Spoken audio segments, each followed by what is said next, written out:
they've kind of just sort of made a mess of free agency. They're spending money, like the team in your salary cap draft, right? Who thinks that they can conserve money for some sort of later edge, but then they just mistimed it and they end up with Nelson Aguilar. It's a kind of hideous collection of players that they've signed. I don't know. You can break it down. You've written all the blurbs. It's Jonnu Smith. It's Hunter Henry. It's Nelson Aguilar. It's Kendrick Bourne.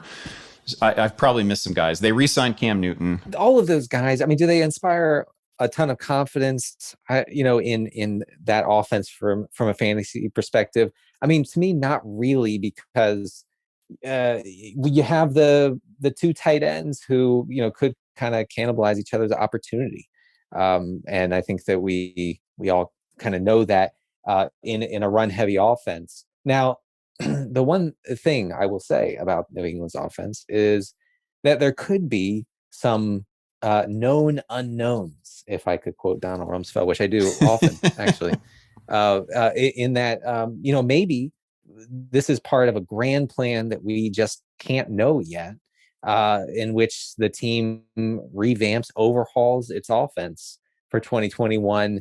That might include being aggressive in the draft and trading up and acquiring one of the top quarterbacks in the NFL draft, and running a more balanced offense than they did last year. Of course, in 2020, only the Ravens threw fewer passes, than the Patriots. So in that sort of offensive environment, it really is impossible to see how both Hunter Henry and Jonnu Smith can become like every week set it and forget it type starters in 12 leagues.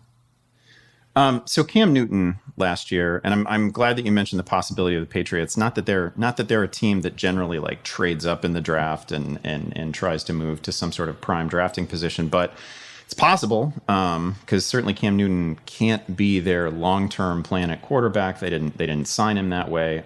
He averaged 177 passing yards per game last year, which is fine if it's 1975, and it's not okay if it's 2020, right? Like, that's crazy. It is a crazy number in the modern era. Obviously, like, he had COVID and he came back from that and was not good for several weeks. And there's all sorts of reasons there. Only had a couple of 300-yard games, and they were against absolutely horrendous defenses, right? I think it was Seattle and Houston. Yeah. And every other game was, there were a bunch of games with double-digit passing yardage, which, again, something you never see in the modern NFL. He has to be better than this, right? Or is that just what we're going to get from Cam? Was some of it had to be the receiving core, I guess, is what I'm saying. He can't be that bad again. Sure. I mean, they had, bar none, the worst receiving group in the league last year. I mean, when Jacoby Meyer is your like unquestioned number one target dominator, I think you probably have an issue with the pass catching group, and Bill Belichick knows that, and that's why they're going wild here in free agency. That definitely did have something to do with it. And Cam Newton said he never recovered from being out with COVID, and that he's not talking about like from the health standpoint, although that could have been a factor too for a bit there. But he's talking about from being behind. He said, I missed 2 weeks, like completely missed 2 weeks.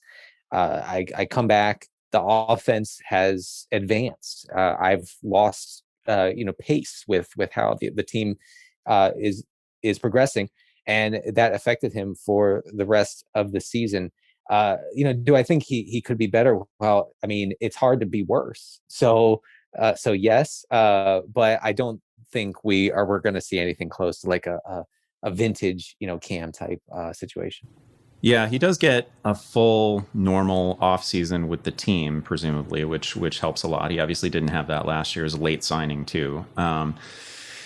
I have a difficult time imagining a path to either of these tight ends. It's a bummer with Hunter Henry, because I don't know, maybe it's not a bummer, but I'd kind of penciled him into either Cincinnati or Jacksonville. I thought that was a pretty natural fit. There's still some teams out there that have glaring needs. Maybe, maybe by the time people listen to this podcast, those teams will have filled those needs. Zach Ertz is hanging out there as a trade chip and whatnot. But this is not where I expected two tight ends to go. There has been, without calling anybody out, I've seen some relatively shorthand, maybe lazy analysis about how these two tight ends, there was another time when the Patriots had featured 2 tight ends, right? In Aaron Hernandez and Rob Gronkowski. I see almost no similarities between these 2 players and those 2 players. I see almost no similarities between present day Cam Newton and prime Tom Brady. So I don't think I can fit either one of these guys into my top 10, maybe even top 12 tight ends.